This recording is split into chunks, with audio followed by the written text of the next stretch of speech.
everyone. My name is Sean Fawcett. I'm a work-based learning coordinator at San Diego Mesa College. Welcome to the series of work-based learning workshops. Hopefully you've already watched the workshop on our work-based learning services, introduction and overview, as well as potentially the workshop on resumes. This workshop in particular is going to talk about interview preparation. So we'll jump right in and helping you get prepared for the workforce and finding that next employment opportunity. So first, looking at acing the interviews. So you want to look at interviews as an opportunity to sell yourself.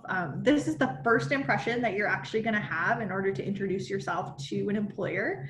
So it's the opportunity for you to highlight your skills and experiences, really get the point across that you are the right choice for the job and why you will be an asset to the company. What exactly are you bringing to the table? What skill sets? What makes you unique as far as the candidate pool? You also want to show that you just meet the minimum qualifications and then go above and beyond what they're looking for. To do that, it's really important for you to do some self-reflection, take stock of yourself in preparation for the interview. Make sure that you prepare. This is probably the most important advice as far as interviewing. You don't want to go in there, just cold turkey thinking that you got it. It's really important for you to review your resume, the job description, making sure that you are visualizing yourself be successful, as well as practicing some questions. And we'll talk about some of those tips. So before the interview, really great for you to research the employer. So check out their website, their About Us section, look at their mission, their values. I also suggest students to do a Google search of the company. What news coverage is happening? Are they in the headlines for anything? That's always a really great opportunity for you to showcase that you're invested in the company, that you know kind of the trends or things that are happening. But also it's an opportunity for you to maybe ask a question about a particular project or maybe an investment, whatever the company is working towards that's getting them in the news. That shows again that you're kind of intrigued and wanting to actually work for this company. As I mentioned, reviewing the job description is going to be really important. The job description is that ideal candidate the company is looking for. So you want to make sure that your answers tailor that job description. So they're really hitting on all of the key points and qualifications that the position is looking for. Know yourself and how your traits match those qualifications, what skills, again, that you're bringing to the table. You want to be able to anticipate possible questions. So we'll talk about some common questions that you'll see, but you can always do a Google search for that. Practice interviewing. You can do that with a mentor, a family member, a friend. You can also reach out to Work-Based Learning, as well as the Career Center, or meet with a career peer ambassador on campus or virtually within this online setting.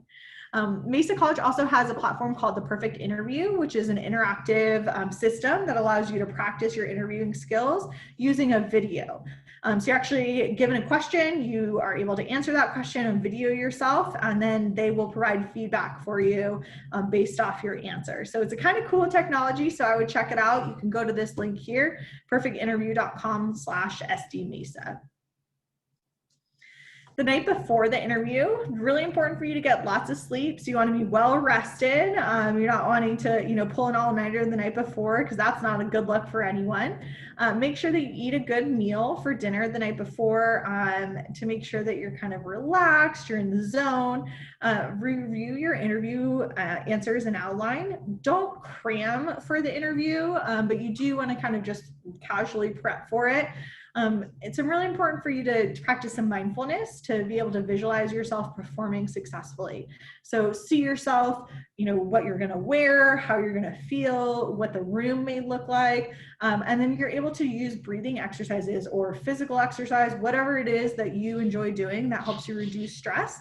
Do that the day or night before to make sure that you're kind of in that mood or in that zone and ready to go for the next day. The day of the interview, really important that you know the address and direction so you know where you're going. Thankfully, we live in the world of technology, so you oftentimes will have a smartphone. You're able to, just pull that up on your, device if you can.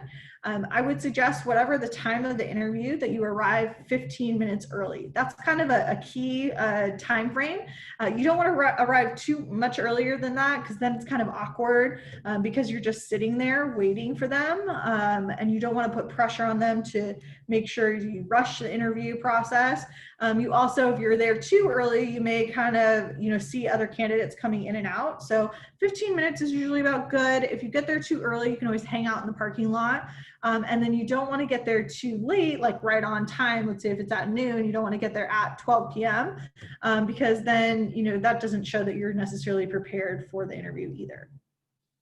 I suggest bringing copies of your resume. You can always ask this question up front of how many people are going to be within the interview panel.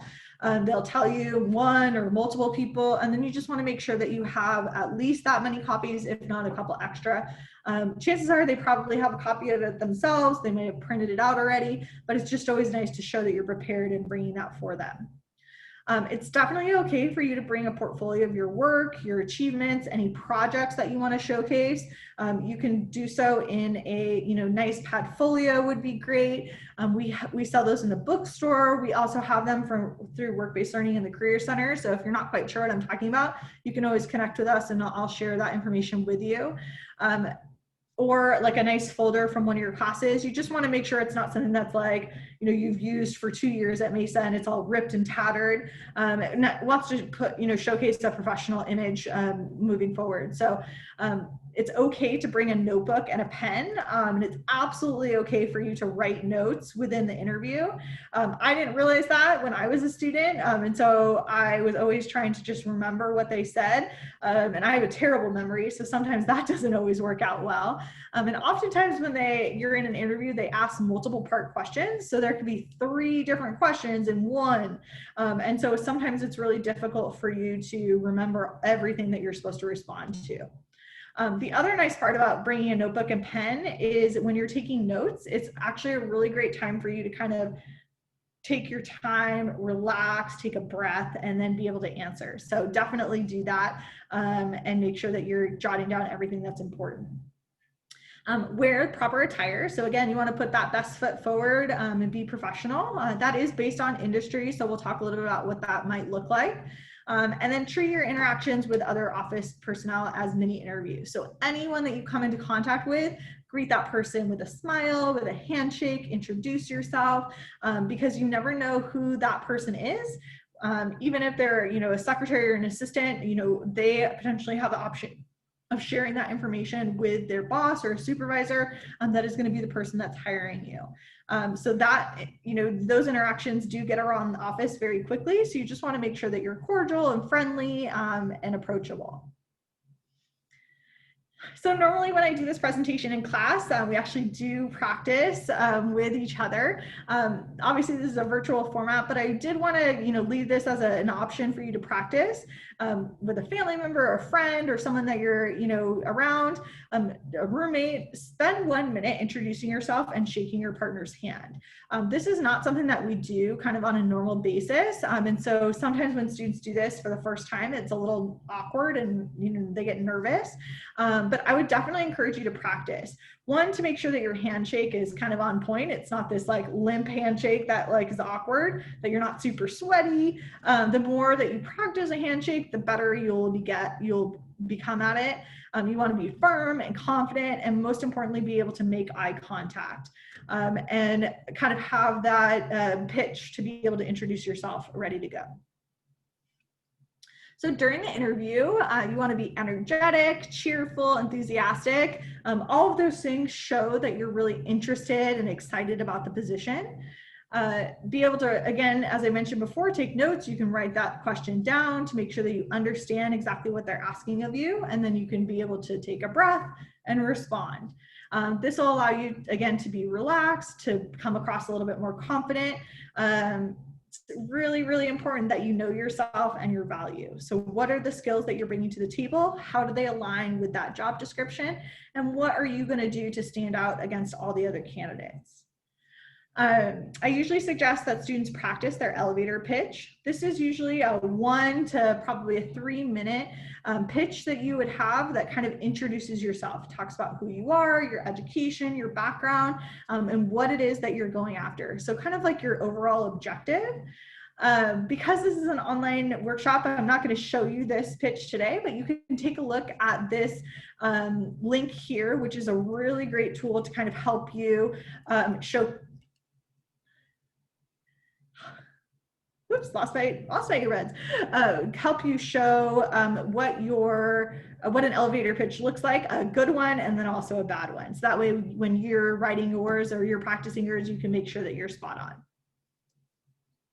So another practice, find a partner. So again, someone that you know, friend, family member, and practice that elevator pitch. So again, eye contact, all those nonverbal cues, your body language is going to show off your confidence and your tone. So you make sure that you're practicing that because usually that elevator pitch, that first tell me about yourself question is kind of that elevator pitch. So the more that you practice doing that, the more comfortable you'll be, not only in an interview setting, but also in any sort of networking opportunity.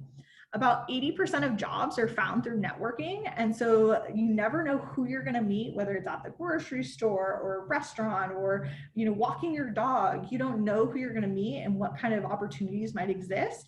So you want to be ready to go to be able to showcase who you are, why you're unique, and what skills you bring to the table. During the interview, here are some common interview questions that you can expect.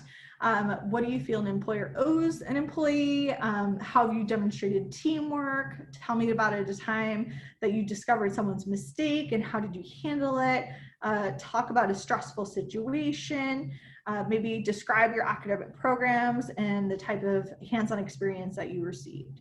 And then what attracts you to the position? Why do you want this job? So really knowing that answer and nailing it is going to be really important.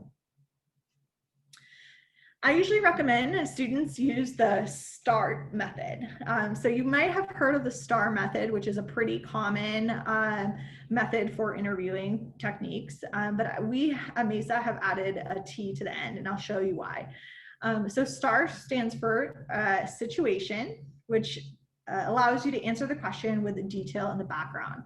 Provide a context, where, when, what were you doing, what was your role, who, what, when, where, why, right? Give me the story, give me a visual. T stands for task. So describe the challenge and expectations that you were faced with, what needed to be done, why. A stands for action. So elaborate your specific action and role. What did you do? How did you do it? What tools did you use? And be specific. You really want to showcase and allow an employer to visualize what it is that you accomplished. The results, explain the results. So successes, recognition, savings, quantify if possible. So use numbers whenever you can.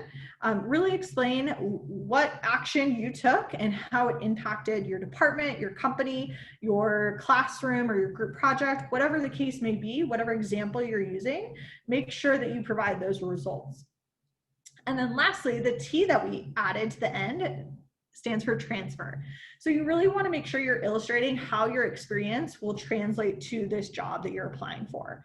What skills, actions, or experiences that you have had, how will that help you be successful in this next role?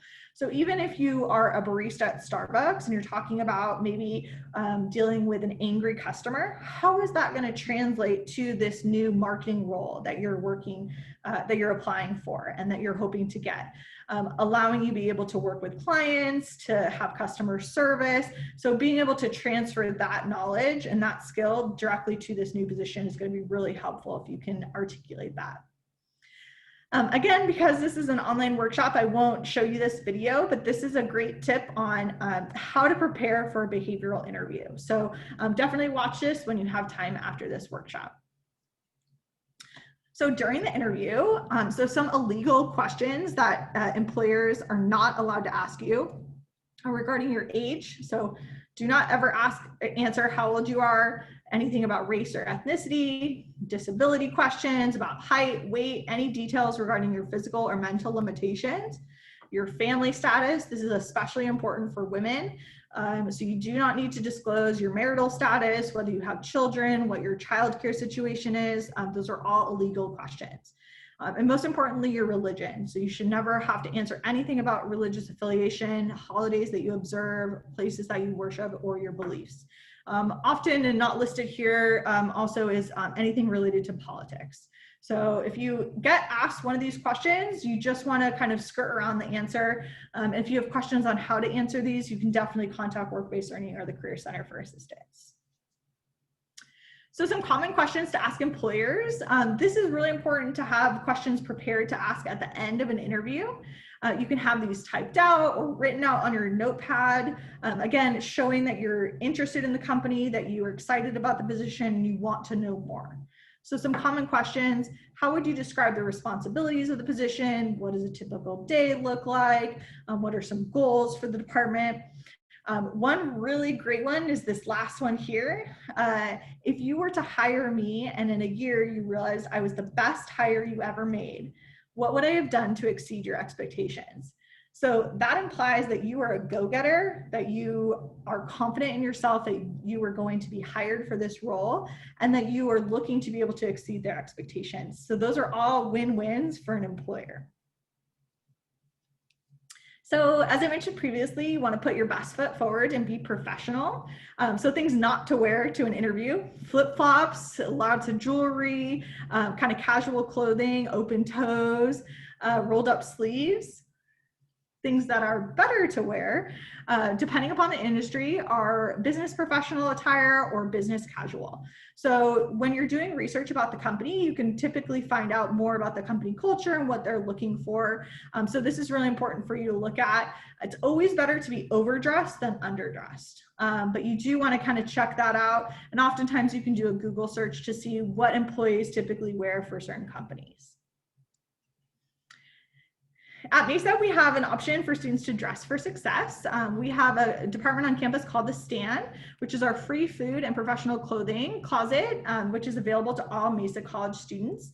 It is located in the Student Services building on the 2nd floor. Obviously, due to the COVID, the campus is closed. However, we do have some services that are still available to students.